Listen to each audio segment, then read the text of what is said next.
अस्सलाम वालेकुम नाजरीन, आप देख रहे हैं नया पाकिस्तान और मैं हूं शहजाद इकबाल। अमेरिका और इसराइल की ईरान के खिलाफ जंग आज 8वें रोज में दाखिल हो चुकी है और हर गुजरते दिन के साथ इस जंग की शिद्दत और दायराकार में भी इजाफा होता जा रहा है, क्योंकि आज भी अमेरिका और इसराइल ने ईरानी दारुल हुकूमत तेहरान और इस्फहान समेत मुख्तलिफ शहरों में तबाहकुन हमले किए हैं, जिनके मनाजिर भी सोशल मीडिया पर सामने आए हैं। दूसरी तरफ ईरान भी मुसलसल अमरीकी और इसराइली अहदाफ पर हमले बढ़ाने के दावे कर रहा है और इसी दौरान आज ईरानी सदर मसूद पेज़ेशकियान का हमसाया मुल्कों पर ईरानी हमलों से मुतल्लिक अहम बयान सामने आया है, जिसे अमेरिका ईरान का सरेंडर करार दे रहा है, जबकि ईरानी सदर सरेंडर की बात को अमेरिका की ख्वाहिश करार दे रहे हैं। अहम बात यह कि कल ईरान की अबूरी लीडरशिप काउंसिल का हुआ था, जिसमें आयतुल्लाह खमेनी की जानशीनी और फौजी इकदाम समेत अहम अमूर पर गौर किया गया था, जिसके बाद आज ईरानी सदर मसूद पेज़ेशकियान ने अपने वीडियो बयान में पड़ोसी ममालिक से माजरत की और मुसल्लह अफवाज को पड़ोसी ममालिक पर हमला ना करने की हिदायत कर दी है। ईरान के सरकारी टीवी पर नशर होने वाली तकरीर में ईरानी सदर मसूद पेज़ेशकियान ने कहा है कि ईरान की इलाकाई ममालिक के साथ कोई दुश्मनी नहीं है, हम पड़ोसी ममालिक से माजरत ख्वाह हैं। अबूरी लीडरशिप काउंसिल ने पड़ोसी ममालिक के खिलाफ कोई हमला या मिसाइल हमला ना करने की मंजूरी दे दी है। ईरानी सदर ने कहा कि ईरान अपनी मज़ामत जारी रखेगा, ताहम पड़ोसी ममालिक के खिलाफ मिसाइल हमलों समेत कोई हमला नहीं किए जाएंगे जब तक उन ममालिक की सरजमीन से ईरान पर हमला ना किया जाए। ईरानी सदर के इस बयान को ईरान का सरेंडर करार दिया जा रहा था, जिसके बाद ईरानी सदारती ऑफिस ने वजाहत जारी की, जिसमें कहा गया कि ईरानी सदर का बयान वाज़ेह है, अगर खित्ते के ममालिक अमरीकी हमलों की मुआवरत नहीं करेंगे तो ईरान इन मुल्कों पर हमला नहीं करेगा। वाज़ेह है कि अमरीकी सदर डोनाल्ड ट्रंप ने कल ईरान से गैर मशरूत सरेंडर का मुतालबा किया था, जिस पर ईरानी सदर ने रद्दमल देते हुए कहा कि ईरान के दुश्मनों को इसके सरेंडर की ख्वाहिश उनकी कब्रों तक ले जाएगी।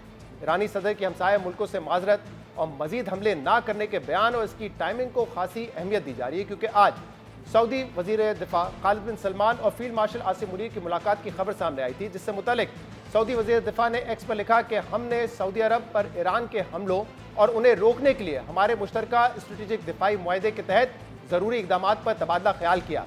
हमने इस बात पर जोर दिया कि इस तरह के इकदाम खित्ते की सलामती और इस्तेहकाम को नुकसान पहुंचाते हैं और हमें उम्मीद है कि ईरानी फरीक दानिशमंदी से काम लेगा और किसी गलत फैसले या इकदाम से गुरेज करेगा। जबकि इसी मुलाकात पर ISPR ने अपने बयान में कहा कि फील्ड मार्शल सैयद आसिम मुनीर ने दौरा सऊदी अरब में सऊदी वजीर दिफा शहजादा खालिद बिन सलमान से मुलाकात की। मुलाकात में ईरानी ड्रोन और मिसाइल हमलों से पैदा सिक्योरिटी सूरत हाल और इन हमलों को रोकने के लिए स्ट्रेटेजिक दिफाई मुआहदे के तहत इकदाम पर तबादला ख्याल किया गया। बयान के मुताबिक मुलाकात में जोर दिया गया कि बिलावजह जारियत खित्ते की सिक्योरिटी और इस्तेहकाम के लिए खतरा है, जबकि ये हमले अमन के लिए मुज़ाकरात के इम्कानात को भी महदूद करते हैं और बहरान में इजाफा करते हैं। दोनों फरीकैन ने उम्मीद जाहिर की कि ईरान समझदारी और दानिशमंदी का मुजाहरा करेगा और ईरान की मोहतात हिकमत अमली से दोस्त ममालिक को बहरान के पुरअमन हल की कोशिशों में मदद मिलेगी। यानी इस मुलाकात में सऊदी अरब पर ईरानी हमले रोकने के लिए पाक सऊदी मुश्तरका दिफाई मुआहदे पर अमल का जिक्र इंतहाई अहम बात है, जिससे ये सवाल पैदा होता है कि अगर ईरान ने सऊदी अरब में मौजूद अमरीकी अड्डों पर हमले जारी रखे या सऊदी अरब की तेल की तनसीबात पर हमले किए, तो क्या ऐसी सूरत में पाकिस्तान ने सऊदी अरब के बराह रास्त दिफा का फैसला कर लिया है, और अगर ऐसा होता है तो इसके खित्ते में जारी जंग पर मजीद क्या असरात होंगे। अहम बात यह कि पाकिस्तान खलीज में जारी जंग की शिद्दत में कमी और इसके दायरेकार को महदूद रखने से मुतल्लिक मुतारिक सिफारतकारी कर रहा है। वजीर ख़ारजा इसाक डार भी मुसल खित्ते के ममालिक से राब्ते में है, जबकि वजीर ख़ारजा इसाक डार ने 4 रोज़ पहले बताया था कि पाकिस्तान ने पहले ही ईरान से मोहतात अंदाज में दरख्वास्त की थी कि वो सऊदी अरब पर हमले ना करे, और आपने देखा कि ईरान ने सऊदी अरब पर निस्बतन कम हमले किए। हम सऊदी अरेबिया के साथ एक स्ट्रेटेजिक म्यूचुअल डिफेंस एग्रीमेंट कर चुके हैं, सारी दुनिया को उसका पता है, is a sovereign agreement, we are bound by that. मैंने उसको मद्देनजर रखते हुए सऊदी अरेबिया से फौरी सेंसिटाइज किया अपने भाइयों को जो लीडरशिप में है ईरान में कि please keep that in mind. उन्होंने कुछ अश्योरेंसेस मांगी, मुझे कहा कि इनको कहे कि इनका सॉइल पे यूज नहीं होना चाहिए, मैंने वो अश्योरेंसेस लेके दी। यू कैन सी, आपने देखा कि गालबन जो मिनिमम इस वक्त जो आपस में कुछ रिएक्शन है वो सऊदी अरेबिया और ओमान के खिलाफ नहीं हुआ। बाकी जॉर्डन है, कुवैत है, UAE है, कतर है, बहरीन है, वो सब पे यानी एक्टिविटी है। बट एज ए सेट के वो सॉवरेन मुल्क है, वो हम उसको ये बाउंड तो नहीं कर सकते, लेकिन आई एम ग्रेटफुल कि मेरी बात को उन्होंने समझा और उसके मुताबिक उन्होंने जो कुछ अश्योरेंस मांगी वो हमने लेके दी। पाकिस्तान की खलीज में जारी जंग से मुतालिक सिफायतकारी जारी है। हुकूमती वुज़रा का कहना है कि पाकिस्तान इस जंग को रुकवाने की कोशिशें भी कर रहा है, जबकि कल ईरानी सदर ने भी अपने बयान में जंग रुकवाने के लिए कुछ ममालिक की सालिसी की कोशिशों की तस्दीक की थी। ईरानी सदर मसूद पेज़ेश्कियान ने कहा था कि कुछ ममालिक ने अमरीका और इसराइल के साथ जंग खत्म कराने के लिए सालिसी की कोशिश शुरू कर दी है, मगर किसी भी मुज़ाकरात या सालिसी में उन लोगों को भी जवाबदेह ठहराया जाना चाहिए जिन्होंने ईरानी अवाम को कमज़ोर समझा और इस जंग का आगाज़ किया। बहरहाल कल ईरान से गैर मशरूत सरेंडर का मुतालबा करने वाले अमरीकी सदर डोनाल्ड ट्रंप ने आज ईरानी सदर के हमसायों से माफ़ी के बयान को ईरान का सरेंडर करा दिया है। सदर ट्रंप ने अपने सोशल मीडिया बयान में कहा कि ईरान जो बुरी तरह शिकस्त खा रहा है, उसने अपने मशरिक़ वस्ता के हमसाया ममालिक से माफ़ी मांग ली है और वादा किया है कि वो अब इन पर गोलियां नहीं चलाएगा। ये वादा सिर्फ इसलिए किया गया है क्योंकि अमरीका और इसराइल के मुसलसल हमलों ने इसे मजबूर कर दिया है। सदर ट्रंप ने कहा कि ईरान मशरिक़ वस्ता पर कब्जा करके उस पर हुक्मरानी करना चाहता था, मगर हज़ारों साल की तारीख में ये पहला मौका है कि ईरान अपने इर्द गिर्द के मशरिक़ वस्ता के ममालिक से हारा है। सदर ट्रंप के मुताबिक खित्ते के ममालिक ने उनका शुक्रिया अदा किया, जिस पर उन्होंने कहा यू आर वेलकम। ईरान अब मशरिक़ वस्ता का गुंडा नहीं रहा, बल्कि अब वो मशरिक़ वस्ता का हारा हुआ मुल्क है और कई दिहाइयों तक ऐसा ही रहेगा जब तक कि वो हथियार ना डाल दे, या ज़्यादा इम्कान ये है कि वो मुकम्मल तौर पर तबाह हो जाए। सदर ट्रंप ने यह धमकी भी दी कि आज ईरान को बहुत सख्त ज़रब लगेगी, मगर अमरीकी सदर के इन दावों और ईरानी पासदारान इनकलाब के चैलेंज के बावजूद अमरीका दुनिया के अहम तरीन चोक पॉइंट्स में से एक स्ट्रेट ऑफ हुर्मुज़ को खुलवाने में भी अब तक नाकाम रहा है। जबकि दिलचस्प बात यह है कि ईरानी सदर के बयान के बावजूद आज भी ईरान के मशरिक़ वस्ता के मुख्तलिफ ममालिक पर हमलों का सिलसिला जारी है।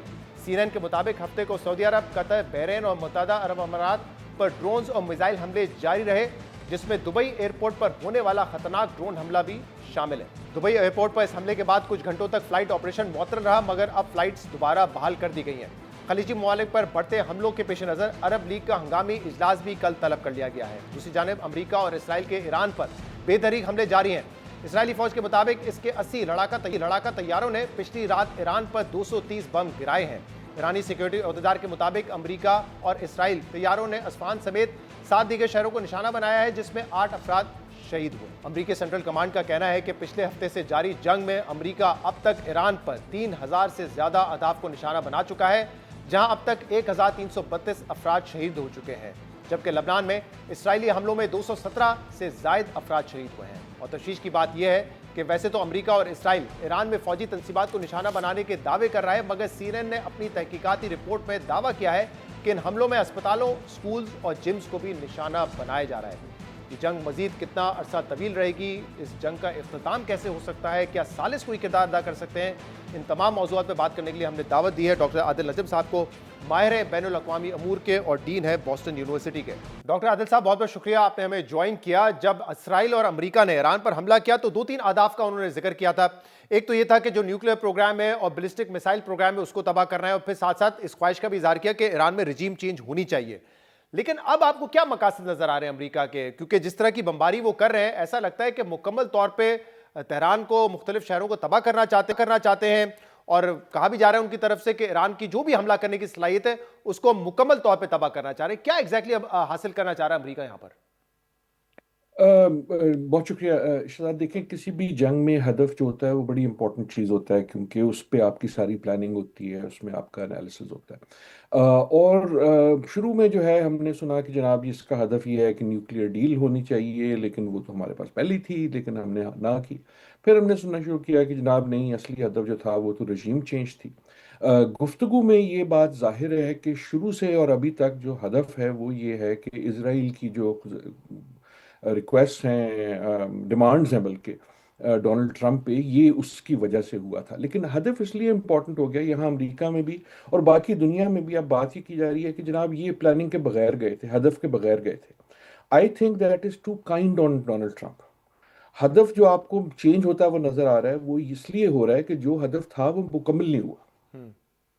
जो रजीम चेंज वो सोच रहे थे कि यहाँ मैं अटैक करूंगा, यहाँ उनके लीडर को हम तबाह करेंगे, उसके बाद जो है वो जो सैकड़ों लोग थे और करोड़ों लोग थे जो सड़कों पे थे हमारी नज़र में, वो आएंगे और मुझे कंधे पे बिठाएंगे और वेनेजुएला या किसी तरह ये हो जाएगा। जब वो हदफ नहीं अचीव हुआ तो आप क्या करते हैं? आप या कहते हैं कि मेरा हदफ नहीं अचीव हुआ, या कहते हैं नहीं नहीं यार, मेरा तो ये हदफ था ही नहीं।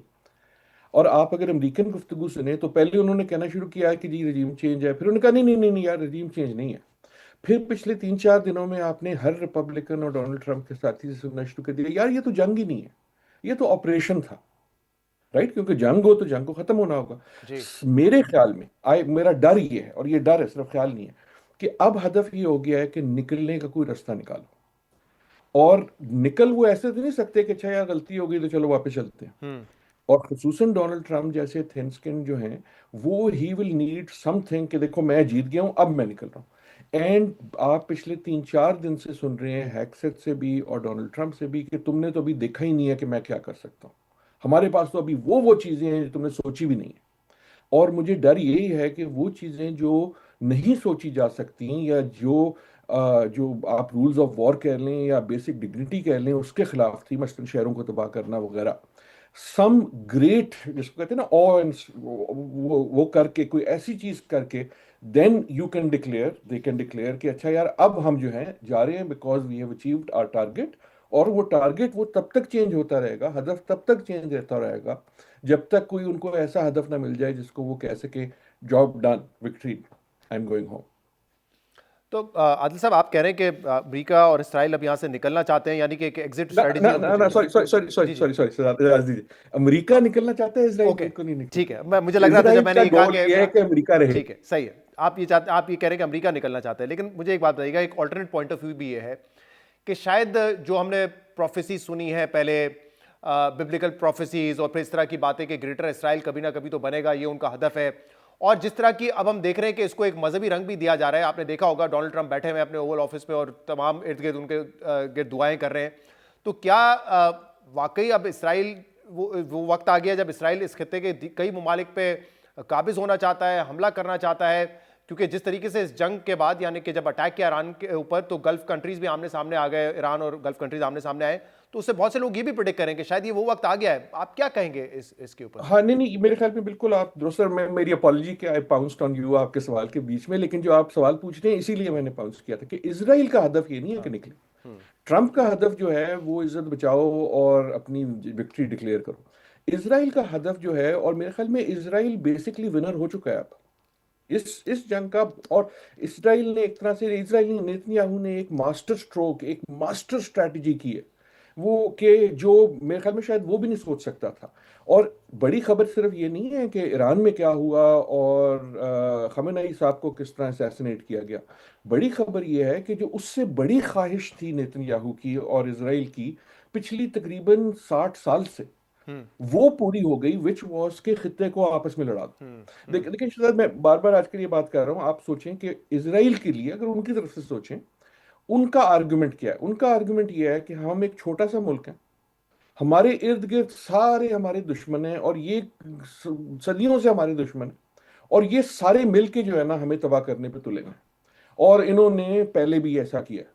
सो इसराइल का जो आर्गुमेंट अमेरिका को होता था या वेस्ट को होता था वो ये था कि यार हमारी इसलिए मदद करो कि हम दुश्मनों से घिरे हुए हैं। अगर आपका ये माइंड सेट हो तो what can be better than for you then वो जो आपके सो कॉल्ड मुस्लिम दुश्मन है वो आपस में आप उन्हें लड़ा दो। जी that has been the good thing, the great thing for Netanyahu. लेकिन एक मुझे इजाजत दीजिए, सरप्राइज आज क्या 8वां दिन हो गया? जी। सरप्राइज ये है कि अभी तक गल्फ मुल्कों ने काफी रिस्ट्रेंट दिखाई है। क्योंकि देखो ना, 8 दिन अगर आप धुआं उठ कर देख रहे हैं ऐसी जगहों पे जो बेसिकली प्ले ग्राउंड्स थी, जो दुनिया में बस कंपनियां और सैरे करो, ये इस किस्म की जगहें थी, वहाँ वो मनाजिर देख के ये ऐन मुमकिन था कि कोई चीज़ ऐसी कोलैटरल हो जाए। ईरान का डर ये था कि कोई ऐसी चीज़ कि उसका अगर किसी सिविलियन पे हुआ उसका बैकफायर क्या हो। तो सही। That has been the game. आप एक और मुझे गुजारिश इजाज़त दीजिए, काफ़ी लोग ये तज्जिया कर रहे थे खुसूसन अमेरिका में कि जी ईरान चाहता है कि जंग बढ़ा दे। I don't think that is true. Iran के तो बिल्कुल हक में नहीं है। जंग बढ़ाने का जो गोल है वो इसराइल का है, और चाहे वो मजहबी वजह से हो, चाहे उस मजहबी को आप पॉलिटिकल बना दें, आई think that is happening. Although I think कि वो जो हमने वो विजुअल बड़ा स्ट्रांग है डोनाल्ड ट्रंप वाला उनके दफ्तर में, जी लेकिन आई डोंट थिंक उस विजुअल को कुछ ज्यादा रीड करना चाहिए, because he does that sort of a meeting तकरीबन हर तीसरे हफ्ते। सही। On whatever issue. मुझे बताइएगा, अगर आप कहते हैं कि अब इस जंग में जब हम दाखिल हो चुके हैं तो अमेरिका के अहदाफ थोड़े से मुख्तलिफ हैं, इसराइल के मुख्तलिफ हैं, लेकिन इसराइल का इन्फ्लुएंस तो बहुत रहा है ट्रंप पर, अमेरिका पे, और इसीलिए तो ये हमला हुआ। तो अब इसराइल का इन्फ्लुएंस क्यों नहीं खत्म, क्यों, कैसे खत्म हो जाएगा, जरा मुझे बताइएगा। और दूसरा, क्योंकि आप अमेरिका में बैठे हुए हैं, ये जो ऑब्वियसली जो पूरी मागा एक प्रोग्राम था, इनका मुहिम थी, उसमें तो यही था ना कि अमेरिका फर्स्ट है, हम जंगों को खत्म करेंगे, जंगें शुरू नहीं करेंगे। तो जितने सर्वेज हमने देखे, डोनाल्ड ट्रंप की जो अपनी रेटिंग्स है वो तो नीचे जा रही हैं। क्या ये एक ऐसी चीज हो सकती है जो कि उसके लिए मैटर करे कि हाँ ठीक है, मेरी अप्रूवल रेटिंग्स नीचे जा रही हैं, तो मैं अपनी आवाम का सोचूं, जिन्होंने मुझे वोट दिया है उनका सोचूं, अपने वादों का सोचूं, इसराइल के इन्फ्लुएंस में ना हूं? जी देखिए, दोनों आपके बड़े अच्छे सवाल हैं और मुश्किल सवाल हैं, क्यों, इसलिए अच्छे सवाल हैं। जो इसराइल का इन्फ्लुएंस है वो तो, और ये इसराइल का सिर्फ नहीं है, नेतन्याहू का है। इसराइल का इन्फ्लुएंस अमेरिका पे हमेशा था, कम से कम पिछले 30 साल से जो मैं देख रहा हूँ, किसी और मुल्क का ऐसा नहीं है। लेकिन जो हमने अब देखा है वो उससे कहीं ज्यादा है। वो नेतन्याहू का ट्रंप पे एक डायरेक्ट ऐसा इन्फ्लुएंस है, चाहे वो कुशनर से हो, चाहे वो विटकॉफ से हो, चाहे दूसरों से हो, जो तकरीबन अनबिलीवेबल था इवन अमेरिका के लिए, इवन अमेरिका के लिए। अच्छा, अब वो जो अगर खत्म होगा तो ऐसा तो नहीं होगा कि एक दिन कोई स्विच दबाएगा और अभी था और अब नहीं रहा। जी। What we are clearly seeing is कि उसमें एक, आप कमी कहें या ना कहें, उस पर एक क्वेश्चन उठ रहा है। ट्रंप के अपने साथी इतराज कर रहे हैं। हर दूसरा कॉमेडी शो हर रात को अमेरिका में पूछता है कि यार ये जंग हम किसके लिए लड़ रहे हैं। अब लोग खुल के एनालिसिस में बात कर रहे हैं कि ये हमारी जंग है या इसराइल की जंग है। सो ऐसा नहीं है कि एक दिन इन्फ्लुएंस था और आज खत्म हो जाएगा, लेकिन ऐसा जरूर है कि हम उसकी एक डिक्लाइन देख रहे हैं। लेकिन डिक्लाइन अभी तक ट्रंप तक नहीं पहुंची। ट्रंप और उनके साथी जो है, जिसमें बहुत से इवेंजेलिकल भी हैं, वो उसको कर रहे हैं। जो का दूसरा सवाल है, that is the real one. I think strategically अगर चेंज अमेरिका में आती है, तो अमेरिका के ऊपर आती है, तो वो ना ईरान की वजह से आएगी, ना गल्फ की वजह से आएगी, ना ही कहीं और से आएगी, वो अमेरिका से आएगी, अमेरिकन पब्लिक ओपिनियन। और इसलिए नहीं आएगी कि डोनाल्ड ट्रंप कहेंगे यार मैं अपने लोगों का ख्याल करूं, वो तो उन्होंने पहले नहीं किया, आप क्यों करेंगे यार। इसलिए आएगी कि अगर लगना शुरू हो गया कि यार ये जो नवंबर में इलेक्शन हो रही है, ऐत लगी गई, सही है, तो फिर इतनी तेजी से आएगी, क्योंकि वो चेंज आएगी कांग्रेस में, और कांग्रेस जो है वो ट्रंप को करेगी। सो इट इज वॉलेटाइल, लेकिन it is going to remain volatile. बहुत बहुत शुक्रिया डॉक्टर आदिल नजम साहब, हमारे इस पूरे सूरत हाल पे अपना तजिया पेश कर रहे थे। प्रोग्राम में एक ब्रेक शामिल करते हैं, मजीद बात करेंगे। Stay with us.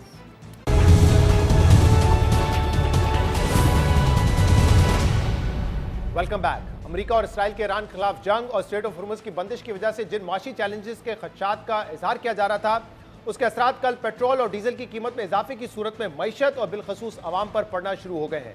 क्योंकि कल रात वफाकी हुकूमत ने पेट्रोलियम मसनूआत की कीमतों में तारीख का सबसे बड़ा इजाफा करके पेट्रोल और डीजल की कीमतों में 55 रुपए का इजाफा कर दिया है, जिसके बाद मुल्क में पेट्रोल की कीमत 322 रुपए फी लीटर और डीजल की कीमत 335 रुपए फी लीटर की सतह पर पहुंच चुकी है।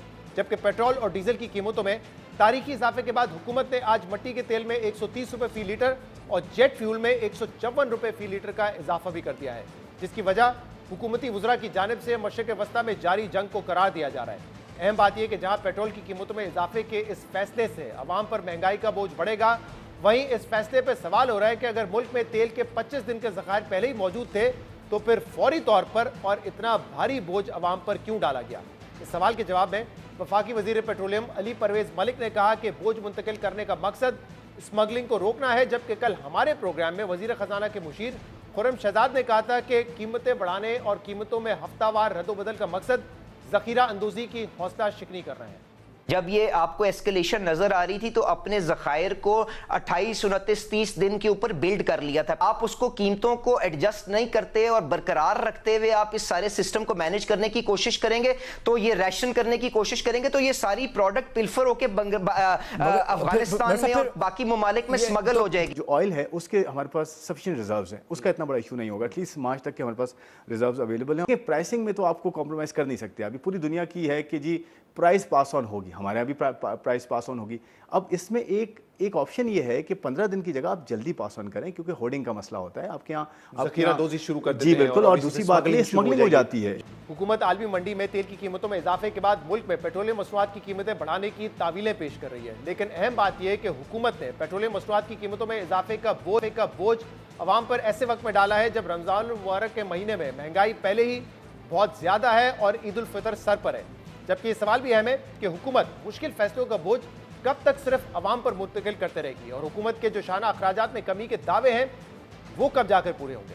इन तमाम मामलों पर हम बात करेंगे, जिसके लिए हमें ज्वाइन किया है मिनिस्टर के एडवाइजर खुर्रम शहजाद ने। खुर्रम शहजाद साहब, बहुत बहुत शुक्रिया वक्त देने के लिए। कल आप हमारे साथ मौजूद थे और आपने बताया था कि अब हफ्तावार पेट्रोलियम प्राइसेस का तयन हो जाएगा, लेकिन शायद ही उस वक्त ये अंदाजा एक आम आदमी को था कि 55 रुपए एक दिन में डीजल और पेट्रोल की कीमत में इजाफा हो जाएगा।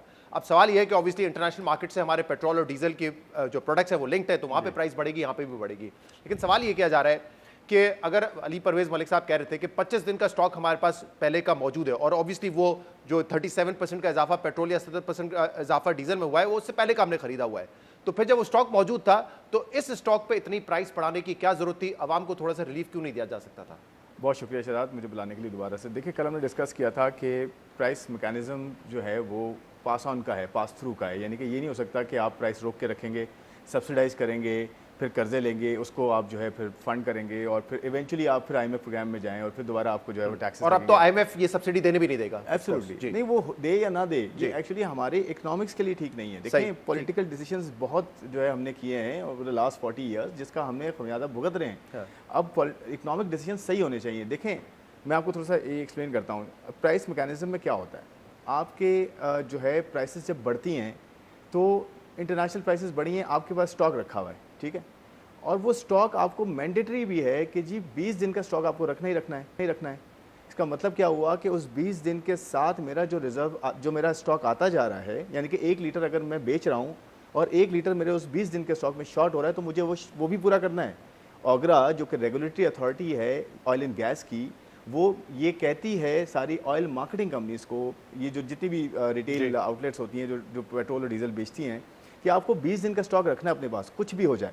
ये मैंडेटरी रिक्वायरमेंट है। अगर 20 दिन से ऊपर होगा तो बेहतर है, नीचे होगा तो ये एक्सेप्टेबल नहीं है। तो ये कानूनी एक आपने एक, क्योंकि ये बहुत रेगुलेटेड है और बहुत इंपॉर्टेंट सेंसिटिव जो है वो एरिया है, सही है कि अगर आपके पास पेट्रोल या डीजल जंगी हालात में ये ऑब्वियसली इन्वेंट्री बढ़ जाती होगी। जैसे अली परवेज साहब ने कहा तकरीबन 25 दिन का स्टॉक है हमारे। मैं तो कह रहा हूँ वो 25 दिन का तो हमने फॉर्चुनेटली बढ़ा दिया ना, वो अच्छा हो गया। 20 दिन का आपको रखना है और अगर 1 लीटर में उसके ऊपर खरीद रहा हूँ और 1 लीटर बेच रहा हूँ, तो वो जो खरीद रहा हूँ और बेच रहा हूँ तो वो मुझे प्राइसिंग सही रखनी है ना, वरना ये क्या होगा, यानी कि रिप्लेनिश हो रहा है मेरा स्टॉक कि एक मैं बेच रहा हूँ और यहाँ से मैं इंपोर्ट कर रहा हूँ या मैं जो है बना रहा हूँ उसको, तो मुझे अगर मैं प्राइस में फ़र्क रखूँगा तो मैं वो फ़र्क कहाँ से पूरा करूँगा, नंबर 1। सेकेंडली, ऐसा आप ये कह रहे हैं ना कि जी ऐसा हो कि जी 20 दिन का स्टॉक है उसको पहले बेचें आप। हाँ। देखिए, ये तो फिर तो इन्वेंट्री गेन होगा। नहीं, मैं तो कह रहा हूँ इन्वेंट्री गेन और लॉसेस दोनों होते हैं, बराबर हो जाएंगे। मैं एक सिनेरियो आपके आगे रखता हूँ जी। आज 55 रुपये का इंक्रीज ना होता, डिक्लाइन होता, कोई सवाल उठाता कि जी कितना 110 अरब या 90 अरब 55 रुपए का डिक्लाइन एक साथ हमने देखा नहीं है ना कभी लाइफ में। नहीं, बिल्कुल हुआ है, 30 रुपए 25 कोविड के टाइम्स में हुआ था, कोविड टाइम्स में जंग नहीं हुई ना इस तरह की, और आपका कभी हमस जो है वो बंद नहीं हुआ, तो आज फर्स्ट टाइम हुआ है। तो मैं कह रहा हूँ, एक एग्जांपल दे रहा हूँ ना कि 25 रुपए, चले 50 रुपए नहीं 30 रुपए कर लें आप, 30 रुपए डिक्लाइन अगर आता, कोई ये बात करता कि यार 70 अरब का जो है ना लॉस हो गया है। देखें, इट वर्क्स बोथ वेज, मतलब बेसिक है ये अकाउंटिंग की बेसिक प्राइसिंग है। आप ये देखें कि यूएस में या यूरोप में या इवन आपकी जो रीजनल इकोनॉमीज़ हैं वो कैसे प्राइसिंग करती हैं। क्या वो ये करती हैं कि जी पहले जो तेल रखा हुआ है उसको बेच दें, पूरा खत्म कर दें 20 दिन का, तो आप इसलिए ये कहना चाह रहे हैं कि अगर 1 दिन की इन्वेंट्री हम बेचते हैं तो 1 दिन की इन्वेंट्री उनको फिर भी है वापस, मैं कह रहा हूं रेगुलेटेड बिजनेस है ये। तो आप कहते हैं इससे एक बैलेंस हो जाएगा और जब प्राइसेस गिरेंगी तो ऑब्वियसली उनको इन्वेंट्री लॉसेस भी होते हैं। एब्सोल्युटली। तो ये जो बातें की जा रही है कि ऑयल कंपनीज को तकरीबन 113 अरब रुपए का फायदा आप लोगों ने पहुंचाया है, क्या ये नहीं पहुंचाया? क्योंकि एज ऑफ नाउ तो ये इन्वेंट्री उनको एक, मैं फिर आपसे ये कह रहा हूँ कि आज प्राइसेस बढ़ती जा रही हैं। मिसाल के तौर पे गवर्नमेंट ऑफ पाकिस्तान आज फैसला कर रही है कि जी हमें जो है ना महंगा ऑयल भी लाना पड़ेगा, हम लेंगे, अवेलेबिलिटी इंश्योर करते हैं। और शहजाद, मैं आपको एग्जांपल देता हूँ कि मिसाल के तौर पे हम अभी शिप्स आ रहे हैं ना, आपने देखा हो खबरों में, अल्लाह का शुक्र है कि शिप्स आना शुरू हो गए हैं और हमारे पास इन्वेंट्री रशिया से भी आ रहा है। जी बिल्कुल, तो ये अच्छी बात हो गई कि हमारे पास अवेलेबिलिटी आना शुरू हो गई। सप्लाई मिसाल के तौर पर इसी हफ्ते के एंड पे ये अनाउंसमेंट आती है कि जी जंग खत्म हो रही है। एक एग्जाम्पल दे रहा हूँ, कुछ भी हो सकता है ना, अभी पता कुछ नहीं है, और आपकी ऑयल जो है $20 या $30 नीचे आ जाता है एकदम से। सही है, आपने वो बड़ी महंगी इन्वेंट्री उठा ली होगी और कुछ अर्से आपको प्राइस रखनी पड़ेगी। उस वक्त जब आप फौरी तौर पे प्राइसेस पे रिड्यूस भी करेंगे, आवाम को रिलीफ देंगे, वेट नहीं करेंगे कि ऑयल कंपनीज अपनी इन्वेंट्री पहले देखिए सेल ऑफ मैंने शुरू में कहा इट वर्क्स बोथ वे। सही, ठीक। मुझे ये फील हो रहा है कि क्यों हम सिर्फ एक चीज एक तरफ उठा के इक्वेशन इससे को आगे कह रहे हैं कि और जी ये खराब सवाल है कि ऑब्वियसली माह रमजान में जब ईद भी सर पर है 55 रुपए एक आम आदमी के लिए बर्दाश्त करना बहुत मुश्किल काम है। जो पब्लिक ट्रांसपोर्ट इस्तेमाल करते हैं उनके लिए भी मुश्किल है। क्या इस पॉइंट पे ये कंसिडर नहीं किया गया कि थोड़ा सा लेवी को हम कम करके आवाम के लिए गुंजाइश पैदा करते हैं? क्योंकि हिस्टोरिकली हमने ये भी देखा है कि जब प्राइसेस बहुत ज्यादा बढ़ जाती थी तो हम लेवी को कहीं ना कहीं कम करके एब्जॉर्ब कर लेती थी हुकूमत थोड़ा सा बर्डन। उस पर कितना कंसिडर किया गया और ये फैसला क्यों नहीं किया गया? देखिए मैं आपको पहले तो ये बताऊं कि जो क्रूड ऑयल है वो 26-27% बढ़ा है और जो प्राइस इंक्रीज है वो 20% के अराउंड है जी। ठीक है, यानी कि आपका अभी भी जो है वो इंक्रीज होता जा रहा है। तो अगर लेट्स से प्राइसेस रिवर्स होती हैं क्रूड तो ऑयल आप करें आपको 26-27% बढ़ा है जी, या जी। पेट्रोलियम प्रोडक्ट्स की जो नहीं, प्राइसेस है वो ज्यादा नहीं, बढ़ी नहीं, है? क्रूड तो मेरे ख्याल से 19-20% बढ़ा नहीं है। नहीं ज़्यादा बढ़ा है ना, 25 से ऊपर चला गया ना। आपका 70 से शुरू हुआ है और आज जो है वो 94-95 पे खड़ा हुआ है ना। मैं ब्रांड की बात कर रहा सही हूँ, तो वो अच्छा खासा बढ़ गया है। तो आपका प्राइस पास ऑन इतना ज़्यादा अभी नहीं है। लेकिन देखें एक फ़र्क मैं बताना चाह रहा हूँ कि क्रूड ऑयल वो होता है जो कि खाम तेल है, सही है। जो पेट्रोल डीजल नहीं है। जी, जी। वो कन्वर्ट होता है पेट्रोल डीजल में रिफाइनिंग के थ्रू, यानी कि यहाँ रिफाइनरी जो ठीक लगी है, हम हैं तो वो तकरीबन अलग हैं। 80% प्रोडक्ट नहीं, ही दोनों में इस्तेमाल फ़र्क करते क्या हैं है? ना। जी। देखें क्रूड जो है उसकी प्राइस अलग चलती है। जी, जी। जो रिफाइंड पेट्रोलियम प्रोडक्ट्स होती हैं, पेट्रोल, डीजल, केरोसिन या दूसरी लाइट डीजल ऑयल, इनकी कीमतें ज़्यादा होती हैं क्योंकि रिफाइंड होती हैं। ये प्रोडक्ट फिनिश प्रोडक्ट जिसे कहते हैं ना, ये वो होती है। तो इसकी प्राइसेस ज़्यादा होती हैं नेचुरली। अगर जो पेट्रोलियम मिनिस्टर कह रहे हैं ना, सवाल 88 से उठ के 130 पे चला गया। जी जी, तो उन्होंने कितना कहा बड़ा impact 37% फर्क आया है पेट्रोलियम प्रोडक्ट की प्राइसेस में और मैं एक और 70% चीज़ डीजल एक चीज़ क्लियर करना लेकिन चाह मैं रहा हूं। सिर्फ ये पूछ रहा हूँ कि इस पे ये कंसिडर क्यों नहीं किया गया कि हम इस वक्त अगर थोड़ा सा लेवी कम करके हुकूमत थोड़ी मैं हिट शहजाद ले उस पे आता हूं। और आवाम को थोड़ा सा रिलीफ दे, ये क्यों नहीं फैसला मैं उस किया पे गया? आता हूँ। मैं पहले आपको ये बताना चाह रहा हूँ कि देखें इसमें लॉजिस्टिक्स की कॉस्ट इन्वॉल्व होती है ना, कि आज अगर किसी कंपनी ने ऑर्डर दिया है और इस कंपनी को वो कॉस्ट पड़ गई है, उसके साथ इंश्योरेंस भी आपकी बढ़ती जा रही है, उसके प्रीमियम्स बढ़ते जा रहे हैं और नंबर ऑफ डेज लेट हो रहे हैं, जंग लगी हुई है। ये अनलाइकली सिचुएशन, ऐसा नहीं होता कभी। तो इस सूरत हाल में इसी तरह की चेंजेस आती हैं। एक और चीज़ जो मैं आपकी बात उस पर आता हूँ कि देखिए प्राइसेस जो है ना वो रिवर्स होती हैं, उसके इम्पैक्ट्स भी वैसे आते हैं, ऊपर जाती है उसके इम्पैक्ट्स भी वैसे आते हैं। लेकिन ये बड़ा डेलिकेट बैलेंस है, इतना आसान नहीं है कि आज जो जंग खत्म हो गई लोग कहेंगे जी अभी पास ऑन करें, तो वो हो भी सकता है। लेकिन देखें जितनी महंगी चीज़ें ली होंगी उसका प्राइस पास ऑन आएगा और जितनी सस्ती चीज़ें ली होंगी उसका भी प्राइस पास ऑन होगा। थोड़ा सा टाइमिंग डिफरेंस हो सकता है, ये ऐसा हार्डकोर नहीं है इतना ज़्यादा कि जी। वैसे हमारे यहाँ तो हम ये देखते हैं, Second इवन अगर ट्रांसपोर्ट की एक मिसाल लें जिसपे फौरी इंपैक्ट आता है, जब प्राइसेस बढ़ती हैं ऑयल की फौरन इंपैक्ट आ जाता है। अगर प्राइसेस कम होती है बड़े लैग के साथ अगर आता है तो आता है और ज्यादातर तो आता भी नहीं है। हाँ, ये मुनासिब बात प्राइस है। इनकॉर्पोरेट हो जाती है, फिर आपको पता है ट्रांसपोर्ट वाले भी कम नहीं करते। मुनासिब बात है कि Aahista Aahista petrol levy build की गई है ताकि रेवेन्यू भी आपके यहाँ आए। और देखें दूसरी बात ये कि आप कर क्या रहे हैं, आप बेसिकली ये कर रहे हैं कि आपने IMF के साथ जो माहौलियाती आलूदगी है उसके साथ आपने उसके साथ एक और जो है मुआहदा किया है कि मैं अपनी माहौलियाती आलूदगी कम करूंगा, मुझे उसकी फंडिंग दें। माहौलियाती आलूदगी में इसका भी कंट्रीब्यूशन होता है, पेट्रोल और डीजल के थ्रू जो व्हीकल्स जो है चलते हैं उन पे लेवी लगाई जाती है। पूछा हूं कि क्या आपके पास फिजिकल स्पेस नहीं थी इसलिए लेवी कम नहीं की, या IMF के प्रेशर की वजह से कम नहीं की? वरना आमतौर पे माजी में ये हुआ है कि लेवी को एडजस्ट करके कुछ एब्जॉर्ब करती रही है हुकूमत। देखिए एक तो आपने लेवी में चेंजेस देखी होंगी कि पेट्रोल डीजल में एडजस्टमेंट की है, 20 रुपए बढ़ा दी, 20 रुपए कम कर दी, चलो वो तो बराबर ही हो गया ना। बिल्कुल। और दूसरी जगह पे अगर आप लेवीज देखें वो भी एडजस्टमेंट्स हुई हैं।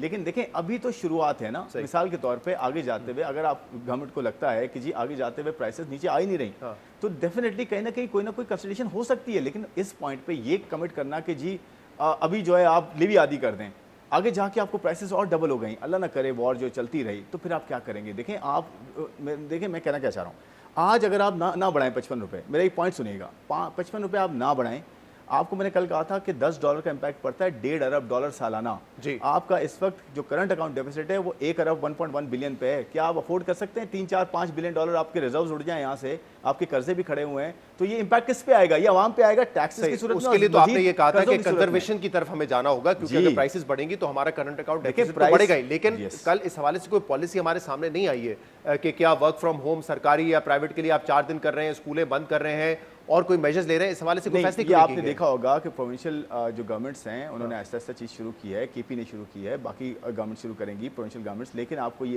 होपफुली नेक्स्ट वीक में इसकी इम्प्लीमेंटेशन भी फौरन होती हुई नजर आएगी। अच्छा, एक और मामला ये है जो कि ऑब्वियसली आपके पोर्टफोलियो से डायरेक्टली रिलेटेड नहीं है, लेकिन अब आप क्योंकि सरकारी कुर्सी में बैठे हुए हैं तो ये सवाल तो बनता है कि जब भी मुश्किल फैसले करने की बात होती है, जैसे हमने देखा 22-23 में जब पेट्रोल की प्राइसेस बढ़ी, इन्फ्लेशन बहुत ज़्यादा हुई, तो कहा जाता है मुश्किल फैसले, ये मुश्किल फैसले आवाम के लिए तो कर लिए जाते हैं। हुकूमत अपने ऊपर कितने मुश्किल फैसले ले रही है ब्यूरोक्रेसी के लिए, मिनिस्टर्स के लिए? मिसाल के तौर पर एक बात तो 2 साल से की जा रही है, वफाकी हुकूमत का बजट हम कम करेंगे, राइट साइजिंग करके महकमे बंद करके, उस तरीके से उसका इम्पैक्ट अभी तक नहीं हुआ है और हमेशा ये बताया जाता है वो एक ऑन गोइंग प्रोसेस है।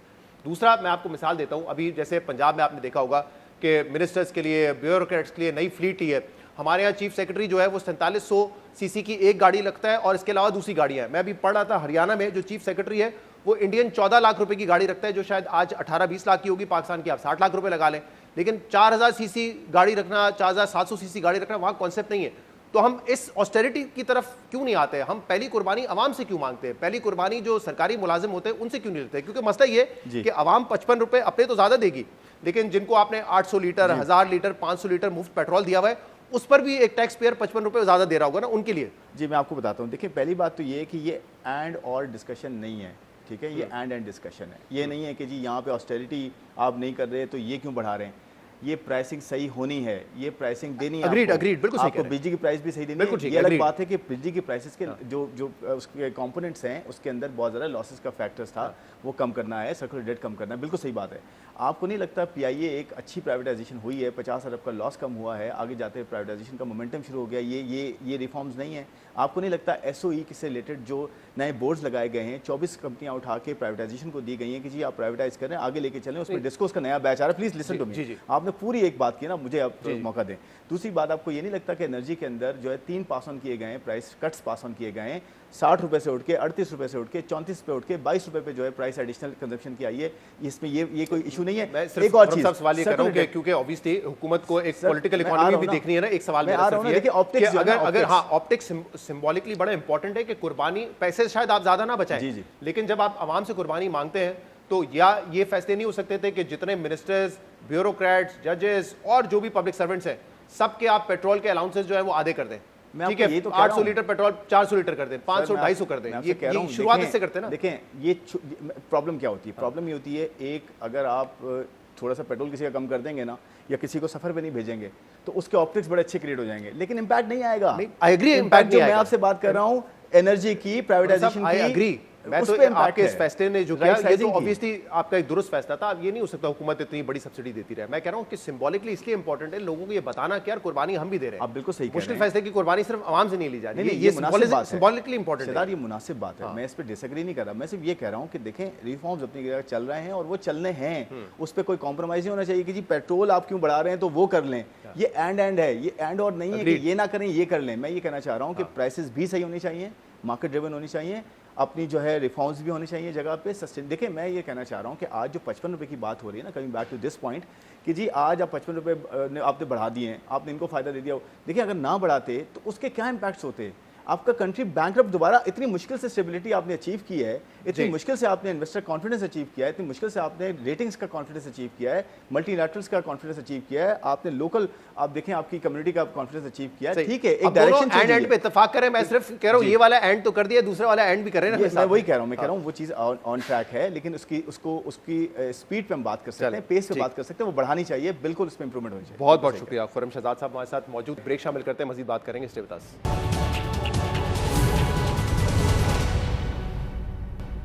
Welcome back. पाकिस्तान और अफगानिस्तान के दरमियान पिछले माह 26 फरवरी को शुरू होने वाली झड़पों का सिलसिला आज 10वें रोज में दाखिल हो चुका है और पाकिस्तान की जानिब से ऑपरेशन गज़ब-उल हक़ के तहत अफगान तालिबान और टीटीपी के खिलाफ कार्रवाइयाँ जारी हैं। इसी हवाले से कल वफाकी वज़ीर इत्तलात अताउल्लाह तारर ने सोशल मीडिया पोस्ट में बताया कि इस ऑपरेशन में अफगान तालिबान के 527 एहलकार मारे जा चुके हैं जबकि 755 जख्मी हुए हैं। इसके अलावा सिक्योरिटी ज़राए के मुताबिक आज पाक अफगान बॉर्डर पर शुमाली वज़ीरिस्तान में भी फ़िज़ाई और ज़मीनी कार्रवाइयों के नतीजे में अफगान तालिबान की मुतअद्दिद पोस्ट तबाह कर दी गई हैं। दूसरी जानिब अफगान हुकूमत की जानिब पाकिस्तान की फ़ौजी तनसीबात को निशाना बनाने के दावे किए जा रहे हैं और साथ ही पाकिस्तान पर सिविलियन आबादी को निशाना बनाने के इल्ज़ाम लगाए जा रहे हैं। जबकि आज अफगान वज़ीर दिफा मुल्ला याकूब ने अफगान टीवी तोलो न्यूज़ को इंटरव्यू दिया है जिसमें पाकिस्तान को धमकी देते हुए कहा गया है कि अगर पाकिस्तान की जानिब से काबुल पर हमला किया गया तो उसका जवाब इस्लामाबाद में दिया जाएगा। जंग 10 साल तक जारी रही तो 10 साल तक लड़ेंगे। सवाल ये बनता है कि अफगान तालिबान इस्लामाबाद पर हमला कैसे करेंगे, क्योंकि अफगान तालिबान के पास इस वक्त फ़िज़ाई हमला करने की सलाहियत तो मौजूद नहीं है। तो क्या उनका इशारा इस्लामाबाद में दहशतगर्दी कार्रवाइयाँ करने का है? और अगर ऐसा है तो इससे पाकिस्तान के इस बयानिए को मज़ीद तक़वीत मिलती है कि अफगान हुकूमत और टीटीपी मिलकर पाकिस्तान में दहशतगर्दी करवाते हैं। इस पूरी सूरत हाल पर हम बात करेंगे, जिसके लिए हमें ज्वाइन किया है सीनियर सहाफ़ी और तजज़ियाकार ताहिर खान ने। ताहिर साहब बहुत बहुत शुक्रिया वक्त देने के लिए। पाकिस्तान तो पहले ही कह चुका है कि जब तक हमारे अहदाफ मुकम्मल नहीं होंगे ये ऑपरेशन जारी रहेगा। अब अफगान तालिबान की तरफ से भी कहा जा रहा है कि 10 साल तक अगर ये लड़ाई चलती है तो हम 10 साल तक लड़ेंगे। ये मामला आपको कहाँ जाते हुए नजर आ रहे हैं? मेरी नज़र में मुल्ला याकूब का जो तफसीली इंटरव्यू तो शाम में आना है, लेकिन वो मैंने भी सुना है। उसमें कई बातें उन्होंने की है, कुछ सवालात के जवाबात भी दिए हैं, और सवालात के जवाबात जब भी आपसे पूछा जाएगा तो आपने अपनी जहन से जो भी आपको मुनासिब समझता है तो आप उसका जवाब दे सकते हैं। तो उन्होंने ये भी कहा है कि हम उनकी हुकूमत, उनका मौजूदा निज़ाम और अवाम पाकिस्तान से जंग नहीं चाहते, ये भी उन्होंने कहा है। लेकिन उससे ये ज़रूर कहा है, बिल्कुल आपकी बात दुरुस्त है, कि अगर जंग 10 साल के लिए भी तूल पकड़ती है तो वो उसके लिए तैयार है। तो मेरे ख्याल में उन्होंने दोनों मैसेज दिए हैं पाकिस्तान को। जब तफसीली इंटरव्यू है कि शायद कुछ चीज़ें और भी वाज़ेह हो जाएंगी, लेकिन पाकिस्तान के जो खदशात है अगर उसको वो दूर नहीं करते, जो कि 4.5 साल तक तो पाकिस्तान मुज़ाकरात करता रहा जी। और न सिर्फ काबुल में और इस्लामाबाद में बल्कि दोहा में हुए हैं, इस्तांबुल में हुए हैं, सऊदी अरब में हुए हैं। तो अफगान तालिबान को देखना पड़ेगा कि उनके जो बयानात हैं अपने लोगों को तो वो मुतमईन कर सकते हैं। वहाँ एक जज्बाती माहौल है, उनको तो वो एक लिहाज से एड्रेस कर सकते हैं। लेकिन जो पाकिस्तान के अगर खदशात अपनी जगह पे हो तो अफगान तालिबान को ये भी सोचना पड़ेगा कि ये पहली मर्तबा है कि दुनिया का पाकिस्तान के साथ क्यों खड़ी है। एक लिहाज से खित्ता पाकिस्तान का जो कर रहा है उसकी मुखालिफत क्यों नहीं कर रहा। और एक और अहम बात जिसको शायद लोगों ने अभी तक महसूस ना किया हो, माजी में अफ़गानिस्तान से मुतालिक अगर कोई चीज़ वहाँ हो जाती, जिस तरह की अमरीकियों ने अगर 2001 अक्टूबर में वहाँ हमले शुरू कर दिए थे, तो आपको याद होगा शहजाद इकबाल साहब कि 2002 में जब इलेक्शन हुए पाकिस्तान में तो वहाँ पर इस्लामी जमात की हुकूमत बन गई खैबर पख्तूनख्वा में, और मरकज़ में उनकी जितनी सीटें मजहबी जमात की उस वक्त आई थी, माजी में उसकी मिसाल नहीं है। वजह क्या थी? वजह यही थी कि अमरीकियों ने वहाँ बमबारी शुरू की, तालिबान हुकूमत को गिराया, तो पाकिस्तान में एक रद्दअमल हुआ उनके हमदर्दी में। अब वो ख़त्म हुआ है और ये उनको भी देखना पड़ेगा कि ये आखिर पाकिस्तान के अवाम क्यों तब्दील हो गए, पाकिस्तान की मजहबी जमातें क्यों तब्दील हो गई अफ़गानिस्तान से मुतालिक। इसलिए कि यहाँ जो चैलेंजेस है पाकिस्तान को, सिक्योरिटी मुश्किलात है, ये उनको देखना पड़ेगा कि पाकिस्तान उनसे क्या मुतालबा करता है। यही मुतालबा करता है कि आप उन लोगों को रोके, उनको पकड़े, उनको पाकिस्तान ना आने दे, उनको प्लानिंग और मनसूबाबंदी की इजाज़त ना दे। वो इनकार तो करते हैं कि वो वहाँ नहीं है, लेकिन मेरे ख्याल में उस इनकार से न पाकिस्तान मुतमईन है न दुनिया मुतमईन है। अच्छा ताहिर साहब, आपने बिल्कुल ठीक कहा, वो तो इस बात से इत्तफाक ही नहीं करते इस मौक़िफ़ से पाकिस्तान के। और इस इंटरव्यू में भी मुल्ला याकूब ने कहा कि ये पैशनेट इमेजिनेशन है, यानी कि तस्वुराती ख्याल है पाकिस्तान का कि टीटीपी को वो दहशतगर्द तंजीम डिक्लेयर करवाना चाहते हैं। तो अगर ये मौक़िफ़ रहेगा तो फिर मामला तो इस तरीके से आगे नहीं बढ़ सकते, क्योंकि चाहे दोहा एग्रीमेंट हो या अब जो सालिसों की बात हो रही है, वो तो कहीं ना कहीं कॉल आउट करते हैं कि टीटीपी हो या जो मुख्तलिफ तंजीमें हैं जहाँ से दहशतगर्दी हो रही है, वो बहरहाल अफगानिस्तान से दूसरे ममालिक के लिए एक मसला तो है। दूसरे ममालिक के लिए मसला, खित्ते के लिए मसला। मैं अक्सर कहता हूँ शहजाद साहब कि पाकिस्तान को एक साइड पे आप रखें। पाकिस्तान की बात को हम थोड़ी देर के लिए इग्नोर करते हैं क्योंकि हम पाकिस्तानी हैं, और गो के हमारी हुकूमत के या इदारों की पॉलिसियों से इख्तिलाफ का हक भी हम रखते हैं और उसका इजहार भी करते हैं। और अफ़गान तालिबान को देखना पड़ेगा कि पाकिस्तान के अलावा जो पाकिस्तान कहता है अक़वाम मुत्तहिदा क्या ये बात नहीं करती, तो अक़वाम मुत्तहिदा पाकिस्तान तो नहीं है, अक़वाम मुत्तहिदा तो दुनिया है। और तमाम रिपोर्ट्स में, या अगर रिपोर्ट्स के अलावा जब भी अफ़गानिस्तान पे सिक्योरिटी कौंसिल में डिस्कशन होती है, डिबेट होती है, बहस होती है, तो वहाँ पर सब लोगों की मुत्तफ़िका राय होती है कि अफ़गानिस्तान में मौजूदा पाकिस्तानी जो ग्रुप्स है ये ख़ित्ते के लिए ख़तरा है। और पाकिस्तानी ग्रुप्स तो वहाँ अकेले नहीं हैं, चीन अपने ग्रुप्स की बात करता है, मशरक़ी तुर्किस्तान इस्लामिक तहरीक का बार बार जिक्र करता है, बयानात में जिक्र करता है, तालिबान के सामने जिक्र करता है।